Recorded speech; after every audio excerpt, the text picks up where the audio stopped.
Hello children, today we are going to discuss a new theorem, theorem 11.3 of chapter 11. In chapter theorem 11.1 and 11.2, we studied two theorem, most important theorem, Thales theorem and opposite theorem, opposite of Thales theorem. So we start the new theorem 11.3. So before read the statement of this theorem, I tell you the what will we do in this theorem first by the diagram. Suppose ABC, A, B and C. This is a triangle, ठीक है?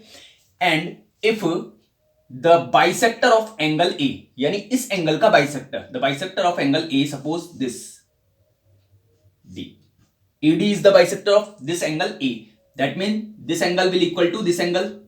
ठीक है, ये angle इसके equal होगा. ठीक है, if we draw a bisector of a angle of a triangle, यानी अगर हम एक ट्राइंगल के किसी एंगल का बाइसेक्टर ड्रॉ करते हैं, ठीक है, that then this bisector will divide the opposite side BC, यानी ये BC जो है वो अपोजिट साइड है किसकी, एंगल A की. ठीक है, then this bisector divide AD, this bisector divide the opposite side BD, means BD और DC में डिवाइड करता है. ठीक है ना, bisector divide the opposite side BC in the ratio of angle sides of containing the angle, यानी कि ये जो है ये डिवाइड किस रेशियो में करेगा, BD upon DC, BD upon DC, ये किस रेशियो में डिवाइड करेगा, ये जो एंगल्स कंटेन कर रहे हैं, ठीक है ना, इन एंगल्स को जो कंटेन कर रही है साइड्स, उनके रेशियो में डिवाइड करेगा. इस एंगल को डिवाइड कंटेन कर रही है साइड AB और this angle is containing by the side AC. So AB upon AC, AB upon AC. ठीक है ना, वी विल शो और प्रूव दिस स्टेटमेंट. ठीक है, so let us start the theorem in proper way. How we solve this theorem? First of all, we will have to draw a triangle. So draw a triangle here.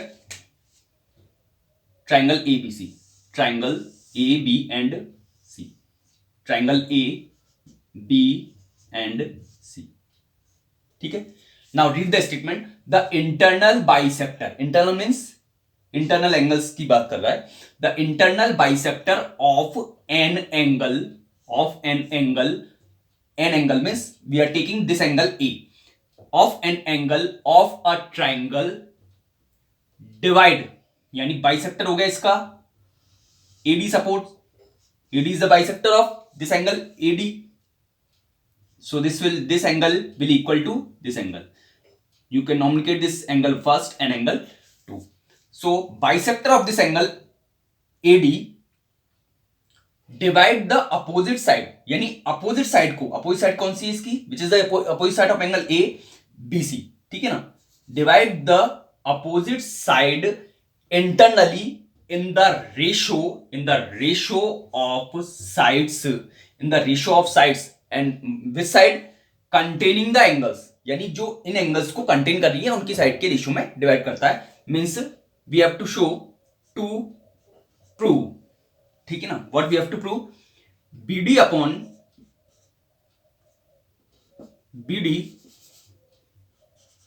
Upon DC will equal to AB upon AC, AB upon AC.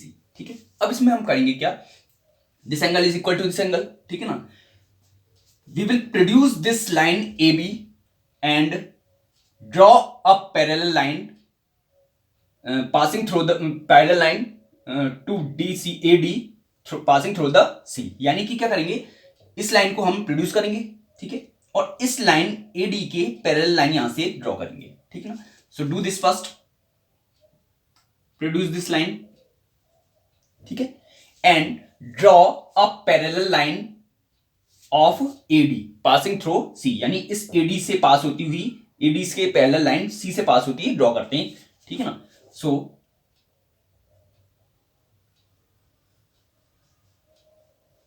and nomenclate this point ठीक है. Nomenclature these angles also. This angle 3 and this angle 4. ठीक है. क्या करा है हमने? CE parallel to AD. ठीक है ना. We draw one side BC और CE पैरेलल टू AD. ठीक है. Now what we have to do? What is given here? Angle first 1 is equal to angle 2. This is first. ठीक है. Now angle 2 will equal to angle 3. Angle 2 will equal to angle 3. This is second. Why these angles are equal? Because these are alternate angle. Z here, or you can say N. So because this line is parallel to this line. ठीक है ना. So angle 2 will equal to angle 3. 2 किसके equal होगा? 3 के. You can write down here alternate angles. Alternate angles. That's why these are equal. ठीक है. Now what we have to do? अब हम इसमें करेंगे क्या, वो हमें एक्सप्लेन कर दे रहे हैं थोड़ा सा. देखो इधर, ये एंगल इसके इक्वल है and this angle is one angle 1 will equal to angle 4. ये एंगल 1 किसके इक्वल होगा? एंगल 4 के. Why? Because this is straight line, ये स्ट्रेट लाइन है. ठीक है. One line is parallel and this line is also parallel. ठीक है. सो सपोज ये two lines are given here. These are parallel DA and CE. ठीक है ना.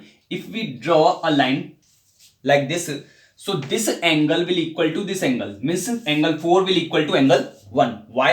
Because these angles are called corresponding angles. So again you can write down angle 4 or angle 1 will equal to angle 4. This is third statement. ठीक है. Now by first, second and third, look in diagram. 1 is equal to 2, 2 equal to 3, ठीक है, and 4 equal to 1.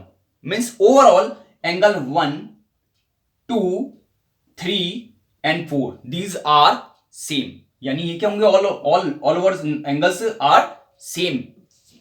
Why? 1 equal to 2, 2 equal to 3, ठीक है, and 1 equal to 4. 1 4 के भी equal है और 1 2 के भी इक्वल है. तो you can say by first, second and third, by 1 2 and third, angle 3 will equal to angle 4.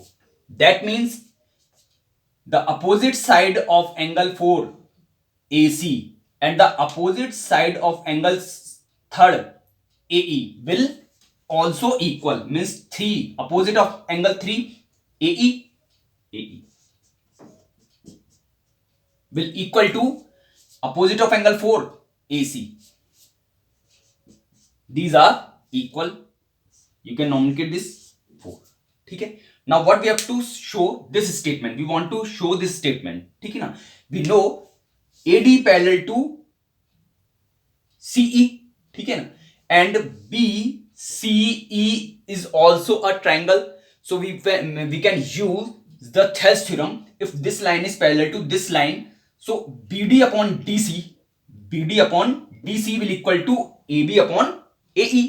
BD upon DC will equal to AB upon AE. So you can write down in triangle BCE, BC and E. What is given? AD parallel to CE. That's why by Thales theorem,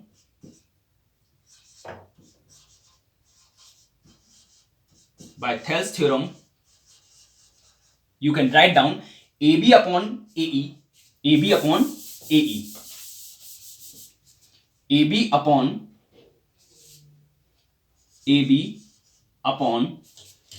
AE will equal to BD upon DC, BD upon